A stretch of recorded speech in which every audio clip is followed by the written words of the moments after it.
মানুষ জীবনে তিনটে কাজ অবশ্যই করে থাকে, কিছু দান করে, কিছু গ্রহণ করে, আর কিছু ত্যাগ করে দেয়।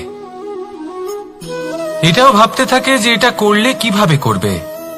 দেবার জন্য পর্যাপ্ত ধন নেই, নেবার জন্য সংসারে অত স্নেহ নেই, আর ত্যাগ করার জন্য জীবনে এত সুখই নেই, তাহলে কিভাবে করবে?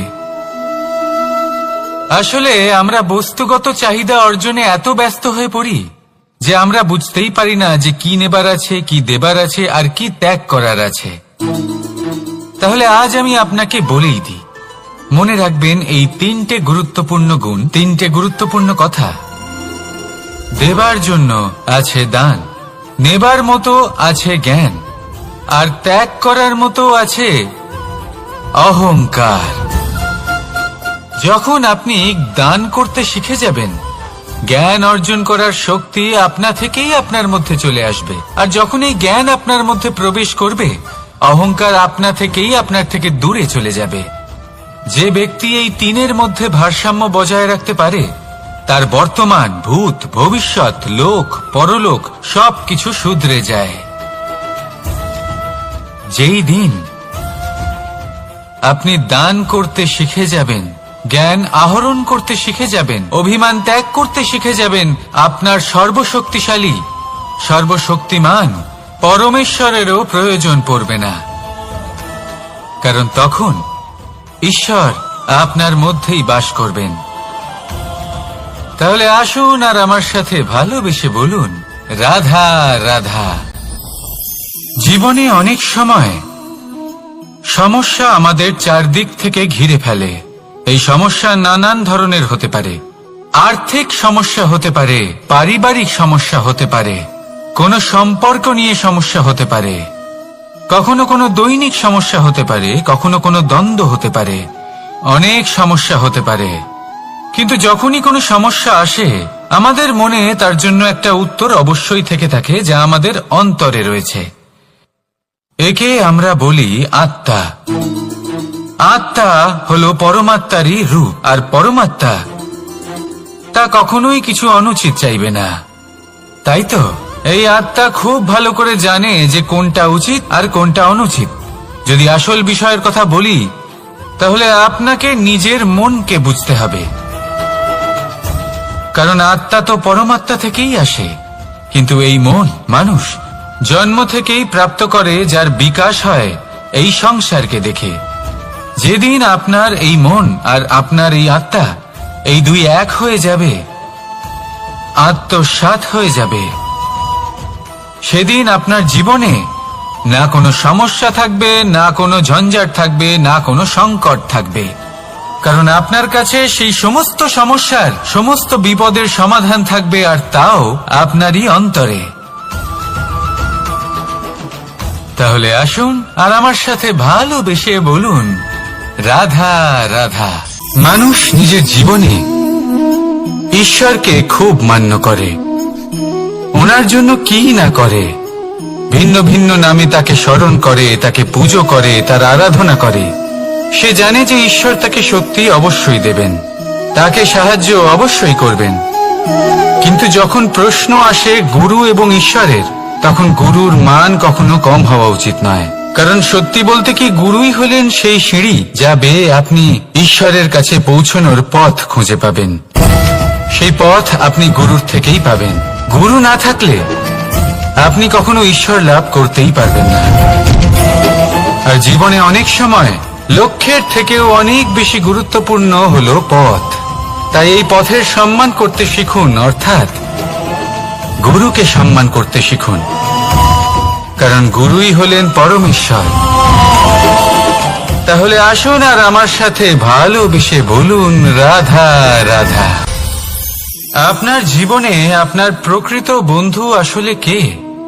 আপনার সব থেকে শ্রেষ্ঠ মিত্র আসলে কে? তিনি যিনি সময় এলে পরে আপনাকে সাহায্য করেন, নাকি তিনি যিনি সময় এলে পরে আপনাকে অর্থ দেন? দেখুন, আমরা হলাম মানুষ, আমাদের জীবনে লেনদেন চলতেই থাকে। এটা আমাদের জীবনের অভিন্ন অংশ। কিন্তু অনেক সময় এমন হয় যে আমরা তাকেই নিজের প্রকৃত বন্ধু বলে মনে করি, যিনি আমাদের একটা বহুমূল্য উপহার দেন, ঠিক কিনা? এবার আপনার জীবনে সেই বহুমূল্য উপহার কোনটা, ওই অমূল্য মিত্র আসলে কে, সেই সিদ্ধান্ত হলো আপনার।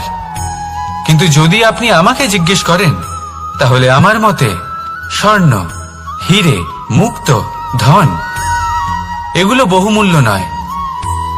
বহুমূল্য হলো সঙ্গ, যখন আপনি একা হয়ে যাবেন, সময়, যখন আপনার তাকে প্রয়োজন হবে, সমর্পণ, যখন আপনার বিশ্বাসের প্রয়োজন পড়বে। যে মানুষ আপনার প্রতি এই 3 গুণ প্রদর্শন করেন, যিনি আপনার কঠিন সময়ে আপনাকে অবশ্যই সঙ্গ দেবেন, যখন আপনার প্রয়োজন পড়বে আপনাকে অবশ্যই সময় দেবেন, আপনার প্রতি সম্পূর্ণ সমর্পিত থাকবেন, সেই হলো আপনার আসল মিত্র, সেই হলো আপনার প্রকৃত বন্ধু। কারণ সত্যি বললে, বন্ধুত্বের অর্থই হলো নিজেকে সম্পূর্ণরূপে কারোর কাছে সমর্পণ করে দেওয়া। তাই আপনার সেই বন্ধুর জন্য নিজের প্রাণ উজাড় করে দিন, আর ভালোবেসে বলুন, রাধা রাধা। বরদান অত্যন্ত বিচিত্র এক বিষয়, কিন্তু দেখতে গেলে এই বরদান কি না করতে পারে। এক দরিদ্রকে রাজা বানিয়ে দিতে পারে, একজন দুর্বলকে এই সংসারের সবথেকে শক্তিশালী ব্যক্তি বানিয়ে দিতে পারে। কিন্তু আমরা ভুলে যাই এক অত্যন্ত গুরুত্বপূর্ণ কথা, বরদান এই শব্দের শেষে দান লুকিয়ে রয়েছে। এই দান কথাটা অত্যন্ত গুরুত্বপূর্ণ। আমাদের মনে রাখা উচিত এই বরদান আমরা দানে পেয়েছি, আর তাই তার সম্মান করা উচিত, কখনোই অহংকার করা নয়। আর যে ব্যক্তি বরদান পেয়ে অহংকার করেন, তার যা ক্ষতি হয় তা হলো এই বরদান তার থেকে কেড়ে নেওয়া হয়। বর অর্থাৎ শ্রেষ্ঠ, অর্থাৎ বরদানের অর্থ হলো একটা শ্রেষ্ঠ দান, এবং তার ব্যবহার যদি আপনি কারোর ক্ষতি করার জন্য করেন, তাহলে ক্ষতি শুধুই আপনার হবে। তাহলে এই বরদানের সম্মান করুন, উচিত পথে চলুন, আর উচিত উদ্দেশ্য নিয়ে এর ব্যবহার করুন, সবকিছু ভালোই হবে। তাহলে আসুন আর আমার সাথে ভালোবেসে বলুন, রাধা রাধা। ভক্তি আর শক্তি, এই দুইয়ের মধ্যে সম্পর্ক অত্যন্ত সরল। মানুষ ভক্তি করেন যাতে তিনি শক্তি লাভ করতে পারেন, আর শক্তি লাভ করার পরে ভক্তিভাব ভুলে যান, আর শক্তির প্রতি আসক্তিতে মত্ত হয়ে যান, আর সেখান থেকেই তার বিনাশ শুরু হয়। কেন? কারণ ভক্তির দ্বারা প্রাপ্ত শক্তি অন্য কারোর হিতের জন্য ব্যবহার করতে হয়, অন্য কারোর মঙ্গল করার জন্য ব্যবহার করতে হয়, কারোর বিনাশের জন্য নয়। এবার যদি আমি আপনাদের একটা উদাহরণ দিয়ে বোঝাই, তাহলে কোদাল দিয়ে আমরা মাটি কোপাতে পারি, একটা গর্ত খুঁড়তে পারি, যাতে একটা নতুন বৃক্ষ জন্ম নিতে পারে, একটা বৃক্ষ যা অন্য জীবকে ফল প্রদান করবে, যাত্রীদের ছায়া প্রদান করবে। কিন্তু এই কোদালের ব্যবহার যদি আমরা অন্য কারোর ক্ষতি করার জন্য করি, তাহলে ক্ষতি শুধুমাত্র আমাদেরই হবে। তাই জীবনে যদি আপনি কোনো শক্তি লাভ করেন, হয়তো ভক্তির দ্বারা বা অন্য যেখান থেকেই হোক, তার সদ্ব্যবহার করতে শিখুন, নয়তো এই প্রাপ্ত শক্তি আপনার পতনের কারণ হয়ে দাঁড়াবে। তাহলে আসুন আমার সাথে ভালোবেসে বলুন, রাধা রাধা। পিতা আর পুত্রের সম্পর্ক অত্যন্ত মধুর হয়ে থাকে। পিতা স্বপ্ন দেখেন, তাকে পূর্ণ করার সকল সম্ভাব্য চেষ্টা করেন, কিন্তু তাও অনেক সময় ওনার স্বপ্ন অপূর্ণ থেকে যায়। তখন পিতা ভাবেন যে স্বপ্ন উনি পূর্ণ করতে পারেননি, ওনার সন্তান তা অবশ্যই পূরণ করবে। যে স্থানে উনি কখনো পৌঁছতে পারেননি, সেই স্থানে ওনার পুত্র অবশ্যই পৌঁছবে। পিতা নিজের সন্তানের ভবিষ্যৎ নিয়ে সেই স্বপ্ন দেখেন, আর যখন সেই সন্তান সামনে এগোতে থাকে, তখন তার দুঃখ হয় না, বরং গর্ব হয়। ওনার ভালো লাগে এটা দেখে যে ওনার সন্তান অনেক উন্নতি করছে। কিন্তু যখন সন্তান নিজের অভিভাবকের শক্তি দেখে, তার যশ দেখে হিংসা করতে থাকে, সমস্যা সেইখানেই শুরু হয়। সেই জন্য সকল সন্তানকে এটা মনে রাখতে হবে। দেখুন, পুত্র হবার সুবাদে, এক সন্তান হবার সুবাদে এটা হলো আপনার অধিকার যে আপনি আপনার পিতার থেকে বেশি উন্নতি করবেন। আপনার পিতাও এটাই চান, কিন্তু সুস্থভাবে এটা করুন। একটা রেখা টেনে নিন যাতে আপনি তাতে এগোতে পারেন আর আপনার পিতার তাতে গর্ববোধ হয়, আর সেই বিষয়ে দুঃখ না হয় যে আমার সন্তান আমাকেই ছোট করার চেষ্টা করছে। ইতিহাস সাক্ষী রয়েছে, যে মানুষ অন্য কাউকে ছোট করার চেষ্টা করেছেন সেই মানুষই ছোট হয়ে গেছেন। আর আমার মনে হয় না আপনি এটা চান, কারণ কোনো একদিন আপনিও কারোর পিতা হবেন। আসুন আমার সাথে ভালোবেসে বলুন, রাধা রাধা। সাথী। সাথী এই শব্দটির ব্যাখ্যা কে কিভাবে করে? মিত্র, সখা, বন্ধু। কিন্তু অর্থ একটাই, তিনি যিনি আপনার সঙ্গী হন আর তিনি যার সাথী আপনি হন। এবার সব থেকে বড় প্রশ্ন হলো এটাই যে তিনি কে হতে পারেন যাকে আপনি আপনার সাথী বলে মেনে নিতে পারেন, নিজের সখা, নিজের মিত্র, নিজের বন্ধু মেনে নিতে পারেন। আপনার সাথী হলেন তিনি যিনি দুঃখের সময় আপনার পাশে থাকবেন, আপনার হাত ধরে থাকবেন। আপনার সাথী হলেন তিনি যার হাত আপনি নিজের সুখের দিনে ধরে থাকবেন। সেই সাথীরই হাত ধরুন যিনি দুঃখে সবসময় আপনাকে সাহায্য করার জন্য তৎপর হয়ে থাকেন, আপনার পাশে থাকেন, আর যাকে সুখের দিনে আপনি আপনার সাথে রাখতে পারেন। আর যখন আপনার সাথে আপনার এই সাথী থাকবে তখন আপনি এটা বুঝবেন যে যখন জীবনে দুঃখ আসে তখন এই দুঃখ কমে যায়, সবার মধ্যে ভাগ হয়ে যায়। আর যদি তখন সুখ আসে তাহলে সেটা সবার উপস্থিতিতে আরো বেড়ে যায়। এটাই হলো প্রেম, এটাই হলো ভালোবাসা, এটাই হলো সঙ্গ, যেমন সম্পর্ক আমার আর রাধার মাঝে। তাহলে আসুন আর আমার সাথে ভালোবেসে বলুন, রাধা রাধা। আমাদের মনে যখন কোনো প্রশ্ন ওঠে, কোনো দ্বন্দ্ব জাগে, তখন আমরা যাই আমাদের গুরুর কাছে, আমাদের আরাধ্যের কাছে গিয়ে জিজ্ঞেস করি।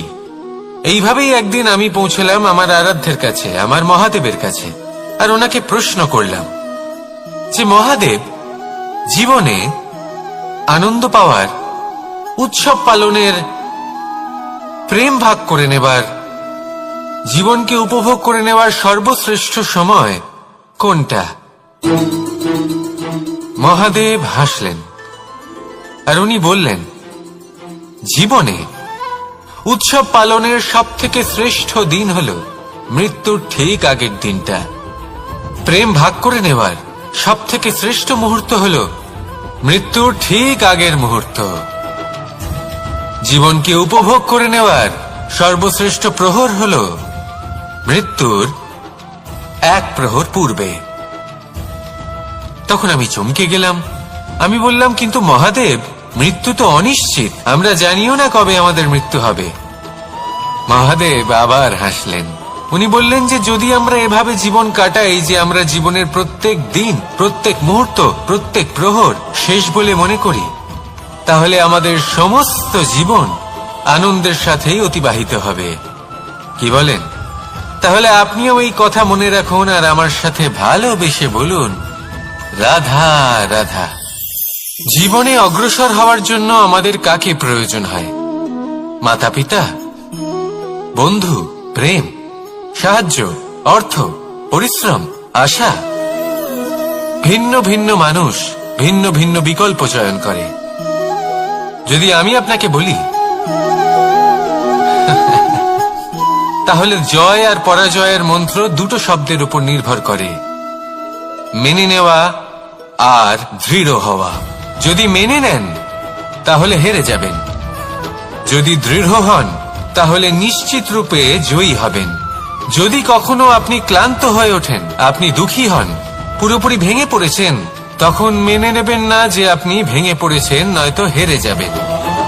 তখন উল্টে স্থির করবেন যে যাই হয়ে যাক না কেন আমি জয়ী হবই। আর আপনি দেখবেন যে জয় নিশ্চিত রূপে আপনার কাছেই আসবে। তাহলে এই কথা মনে রাখবেন আর আমার সাথে ভালোবেসে বলবেন, রাধা রাধা। সময়, জীবন, কাল। দেখতে গেলে এই তিনটি শব্দ একটি শব্দেরই সমার্থক শব্দ মনে হয়, কিন্তু এই শব্দগুলির অর্থ কি সমান? কখনোই নয়। হ্যাঁ, এই সময় চলতে থাকে, জীবন চলতে থাকে, কালচক্র চলতে থাকে। এই সময় কেটে যায়, কিন্তু এই জীবন একে যাপন করতে হয়। কি বলেন? এই জীবনে কিছু করুন বা কিছু না করুন, জীবন এমনি কেটে যাবে, আপনি জানতেও পারবেন না। কিন্তু সেটা আমাদের উদ্দেশ্য নয়, একে যাপন করতে হবে। এই জীবনে প্রেরণা পেতে শিখুন, প্রেরণা দিতে শিখুন, আহ্বান গ্রহণ করতে শিখুন, আহ্বান জানাতে শিখুন, মহান কাজ করতে শিখুন, ধন্যাত্মক বোধ জাগিয়ে তুলুন। জীবন অতিবাহিত করার অর্থ কি তা আপনি শিখে যাবেন। কারণ সময় কেটে যায়, সমস্ত যুগ কেটে যায়, কিন্তু জীবনের রীতি জীবন কাটিয়ে দেওয়া নয়, জীবন যাপন করা। এই জীবন সম্পূর্ণরূপে অনুভব করতে হবে, নতুন পথ বানাতে হবে। এবারে যদি এই জীবন বাঁচার সময় একবার ভেবে দেখুন, যদি মনে প্রেম থাকে, সদ্ভাবনা থাকে, তাহলে কি হবে? এই জীবনকে বাঁচার অনুভূতিটাই অন্যরকম হয়ে যাবে, একটা আনন্দময় অনুভূতি লাভ করবেন। তাহলে এটাই করুন আর আমার সাথে ভালোবেসে বলুন, রাধা রাধা।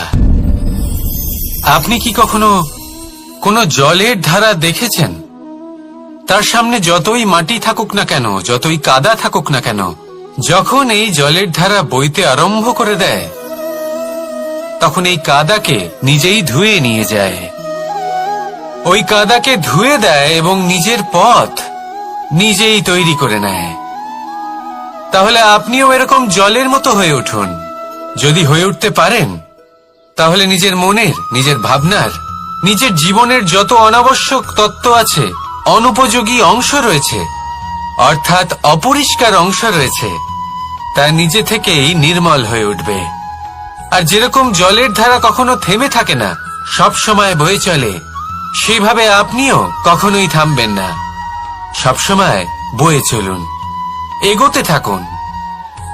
পথে যদি অনেক বিপদ আসে, সমস্যা আসে, থামবেন না, তার উপর নিরন্তর প্রহার করুন, নিরন্তর প্রয়াস করুন আর অগ্রসর হন। আপনি ভেবে দেখুন, এই জলের ধারা কখনো থেমে থাকে না, সবসময় বয়ে চলে, বিপদের সম্মুখীন হয়ে তাকে সাথে বয়ে নিয়ে চলে। সেই জন্য জলের ধারা, প্রবাহমান এই ধারা, এর থেকে কখনো দুর্গন্ধ আসে না, এতে কখনো ময়লা জমতে পারে না, বরং পালিত হয় সুন্দর প্রাণবন্ত জীবজন্তু, যেমন সুন্দর ছোট মাছ। তাই আপনিও এটাই করুন, কখনো থামবেন না, শুধু চলতে থাকুন, জলের ধারার মতো বইতে থাকুন। আপনি আপনার লক্ষ্য অবশ্যই খুঁজে পাবেন, আর তার সাথে নিজের অন্তরের যে মালিন্য রয়েছে, তা আপনি নিজেই নিজের থেকে দূরে করে দেবেন। তাহলে আসুন আর আমার সাথে ভালোবেসে বলুন, রাধা রাধা।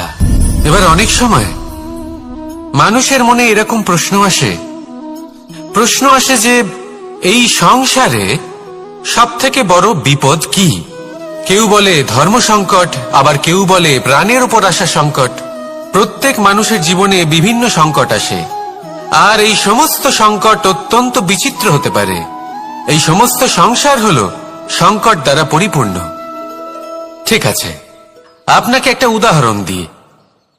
একজন ধনী ব্যক্তি, এবার ওনার জীবনে সংকট কি হতে পারে? সংকট এটাই যে কেউ তার সম্পত্তি চুরি না করে নেয়, আমরা বুঝতে পারছি। এবার একজন চোর, তার জীবনে সংকট কি হতে পারে?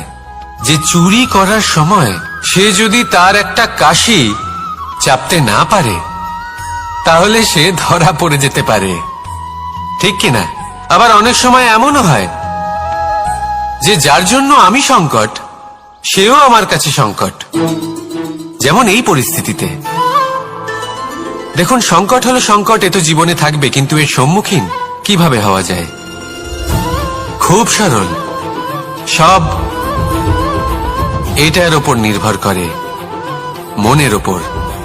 এই মনকে নিয়ন্ত্রণ করলে সব ঠিক থাকবে। এবার যদি ধনী ব্যক্তি মনকে নিয়ন্ত্রণ করে ফেলেন, নিজের অর্থের ব্যবহার শুভ কাজের জন্য, সমাজের সেবার জন্য বিকাশ করতে করেন, ওই অর্থকে একত্রিত করে না রাখেন, তাহলে চুরির সমস্যা, এই সংকট সেখানেই কেটে যাবে। এবার যদি কথা বলি সেই চোরের, তাহলে চোর যদি নিজের মনকে সংযত করে নেয়, যদি নিজের কর্মকে নিয়ন্ত্রণ করতে পারে, তাহলে এমন কোনো স্বর নেই, এমন কোনো স্বর নেই যা ওকে ধরা পড়তে বাধ্য করবে। সেই জন্য জীবনে সংকট যতই আসুক, যত বড়ই সংকট আসুক না কেন, কবচ হলো একটাই, আর এই কবচের নাম হলো আত্মনিয়ন্ত্রণ। নিজের মনকে নিয়ন্ত্রণে রাখতে শিখুন। এটা নিজের জীবনে প্রয়োগ করে তো দেখুন। যদি আপনি করতে পারেন, তবে আপনি দেখবেন যে সংকট তো জীবনে আসা যাওয়া করে, কিন্তু সেই সংকটগুলির সম্মুখীন আপনি এইভাবে করতে পারবেন। তাহলে সেটাই করুন, আর আমার সাথে ভালোবেসে বলুন, রাধা রাধা। এই দড়িটা দেখুন, ছোট ছোট রেশম দ্বারা তৈরি, এটা সরু সুতো দ্বারা তৈরি হয়েছে এটা, আর এ অত্যন্ত কোমলও বটে। আর আপনি চাইলে এটা সোজাও করে দিতে পারেন, আর চাইলে এটা বেঁকিয়েও দিতে পারেন, আর যদি চান তাহলে এটা গোল গোল করে বেঁধে কোথাও রেখেও দিতে পারেন। এবার এই কোমল দড়ি যদি কোনো নিষ্ঠুর কঠিন পাথরে বারংবার জড়িয়ে দেওয়া হয়, তাহলেও তাকেও কাটতে পারে, নিজের ছাপ ছেড়ে যেতে পারে, সেটার আকারও বদলে ফেলতে পারে। এবার এর কারণ কি? এর কারণ হলো অভ্যাস আর নিরন্তর প্রচেষ্টা। যদি আপনিও চেষ্টা করেন আর নিরন্তর কর্ম করে যান, তাহলে আপনার প্রারব্ধ পাথরের মতো কঠিনই হোক না কেন, তাতে ভাঙন ধরিয়েও আপনি নিজের লক্ষ্যে অবশ্যই পৌঁছতে পারবেন। একটা গুরুত্বপূর্ণ কথা মনে রাখবেন, সুকর্মের অভ্যাস আর নিরন্তর প্রয়াস, এই হলো সাফল্যের মন্ত্র। তাহলে জীবনে এই মন্ত্র আনুন, আর আমার সাথে ভালোবেসে বলুন, রাধা রাধা। বসন্ত ঋতু, এই সময় মন আনন্দে ভরে থাকে। এমন মনে হয় যেন আমরা আকাশে বিচরণ করতে চলে যাই, কিন্তু সেটা তো সম্ভব নয়। সেই জন্য হয়তো আমরা ঘুড়ি ওড়াই, এই ঘুড়িকে নিজেদের প্রতিরূপ মনে করে। এবার অনেক মানুষ আছেন যারা ঘুড়ি ওড়ান, কিন্তু এই কর্মের সারমর্ম কি সেটা কজন বুঝতে পারেন? আপনি এটা মনে করুন যে আপনি হলেন সেই ঘুড়ি, আর এই সুতো যিনি ধরে রয়েছেন তিনি হলেন পরমাত্মা, আর এই সুতো যেখান থেকে শুরু হয় সেই লাটাই হলো আমাদের কর্মচক্র। এবার আপনি নিজেই অনুমান করুন যে এই উড়ান কার ওপর নির্ভরশীল, পরমাত্মার ওপর আর আপনার কর্মের ওপর। যদি পরমাত্মা আপনার হাত ধরে থাকেন, আপনার সাথে থাকেন, যদি আপনি শুভ কর্ম করতে থাকেন, আপনি এই আকাশে উড়তে থাকবেন। কিন্তু কোথাও কোথাও যদি পরমাত্মার সাথে এই বন্ধন ছিন্ন হয়, আপনার কর্মচক্র খারাপ হয়ে যায় বা থেমে যায়, তাহলে আপনার এই ঘুড়ি কেটে যাবে আর দূরে কোনো গাছের ডালে গিয়ে আটকে যাবে। তাই শুধুমাত্র ঘুড়ি ওড়াবেন না, তার থেকে শিখুন, পরমাত্মার সাহচর্যে থাকুন, সবসময় শুভ কর্ম করতে থাকুন, আর সবসময় এই আকাশে উড়তে থাকুন। আসুন আর আমার সাথে ভালোবেসে বলুন, রাধা। কথায় আছে যে দৃষ্টি অত্যন্ত কঠোর হয়, অত্যন্ত শক্তিশালীও হয়। কথায় আছে যে কারোর উপর যদি কুদৃষ্টি পড়ে, তাহলে তার বিনাশ কেউ আটকাতে পারে না। এই যে কুদৃষ্টি, এর উপাচারও আমাদের কাছে রয়েছে। যখন আমরা বাড়ি নির্মাণ করি, তখন একটা কালো মুখোশ লাগাই, যাকে রক্ষা কবচ মনে করা হয়, কুদৃষ্টি থেকে বাঁচার জন্য। যখনই কোনো বাচ্চা বাইরে যায়, তখন তার মাথায় আমরা একটা কাজলের টিপ পরিয়ে দিই, কুদৃষ্টি থেকে বাঁচার জন্য। অর্থাৎ এই সংসারে কুদৃষ্টি থেকে বাঁচার উপাচার রয়েছে। উপাচার যদি কিছুর না থেকে থাকে, তাহলে তা হলো দৃষ্টিভঙ্গির। যদি আপনার দৃষ্টিভঙ্গি অনুচিত হয়, তাহলে আপনার পতন কেউ আটকাতে পারবে না। না পারবে কালো মুখোশ, না কালো টিপ, না স্বয়ং ঈশ্বর। সেই জন্য নিজের দৃষ্টিভঙ্গি শুভ করে তুলুন, সবকিছু শুভই হবে। আসুন আমার সাথে ভালোবেসে বলুন, রাধা রাধা। মানুষ নিজের জীবনে ঈশ্বরকে খুব মান্য করে, ওনার জন্য কি না করে।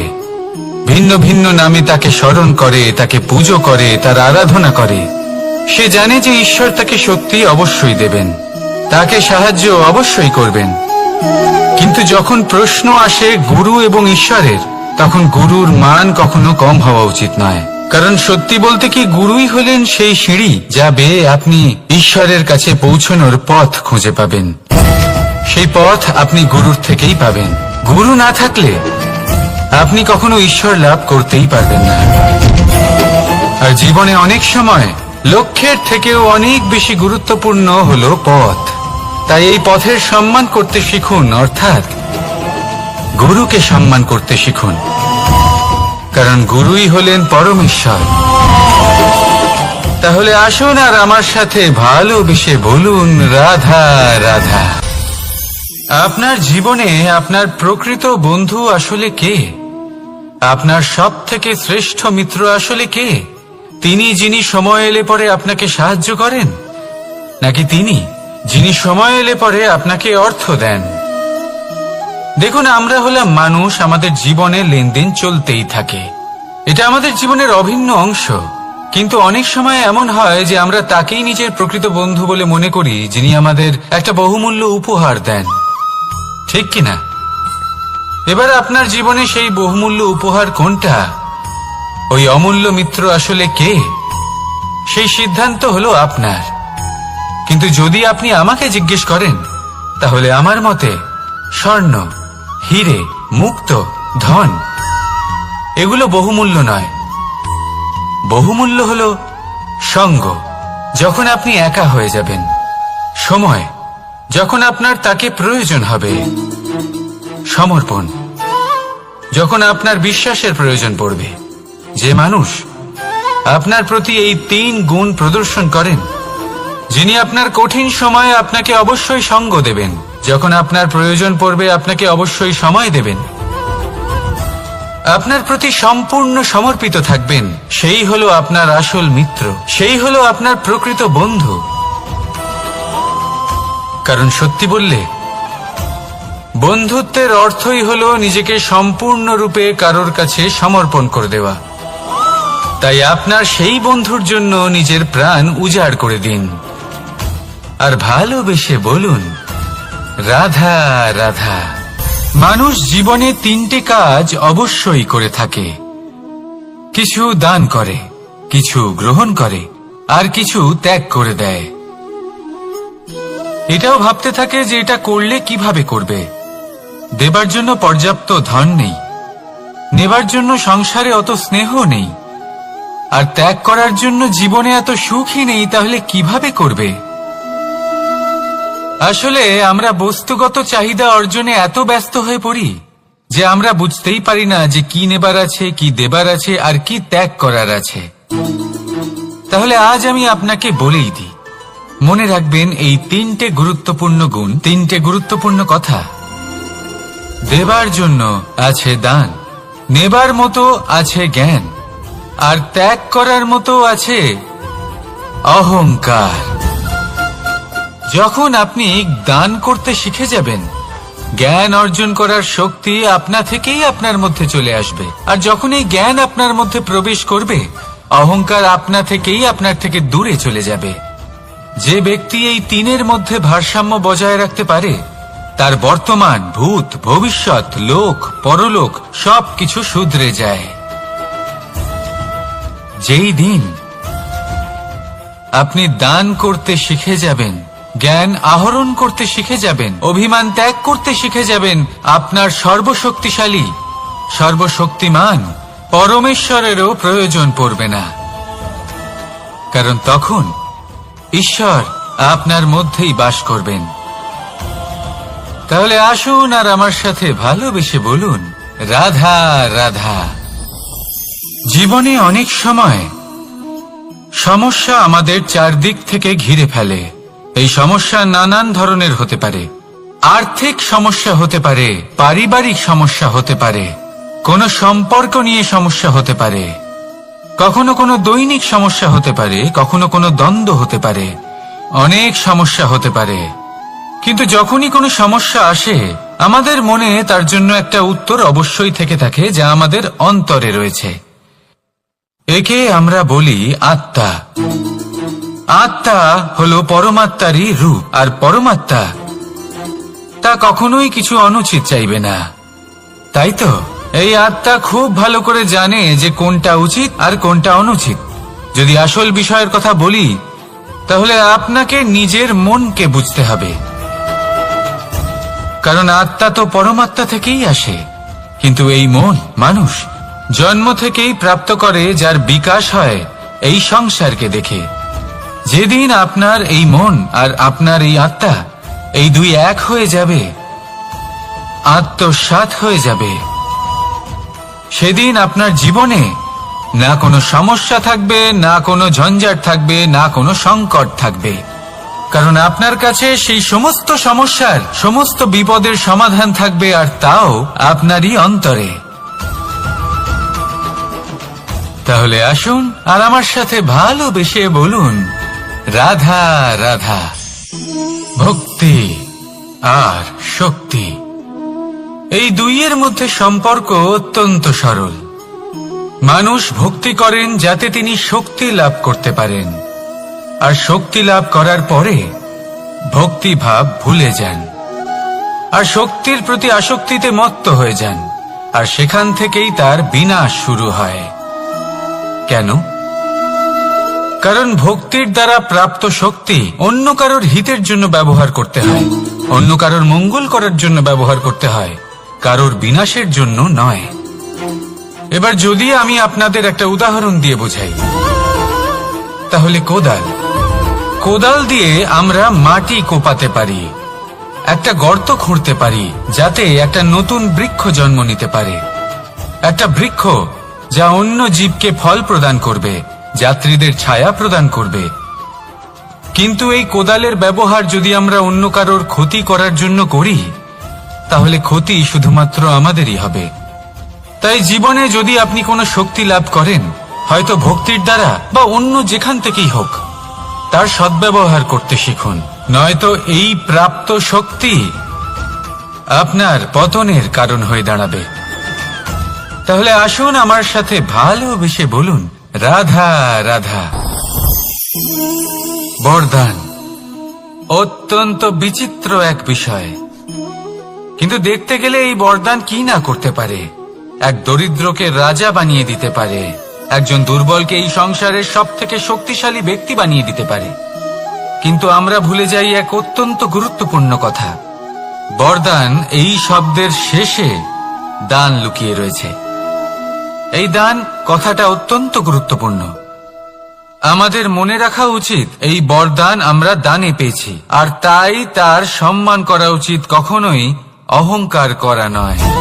আর যে ব্যক্তি বরদান পেয়ে অহংকার করেন, তার যা ক্ষতি হয় তা হলো এই বরদান তার থেকে কেড়ে নেওয়া হয়। বর অর্থাৎ শ্রেষ্ঠ, অর্থাৎ বরদানের অর্থ হলো একটা শ্রেষ্ঠ দান, এবং তার ব্যবহার যদি আপনি কারোর ক্ষতি করার জন্য করেন, তাহলে ক্ষতি শুধুই আপনার হবে।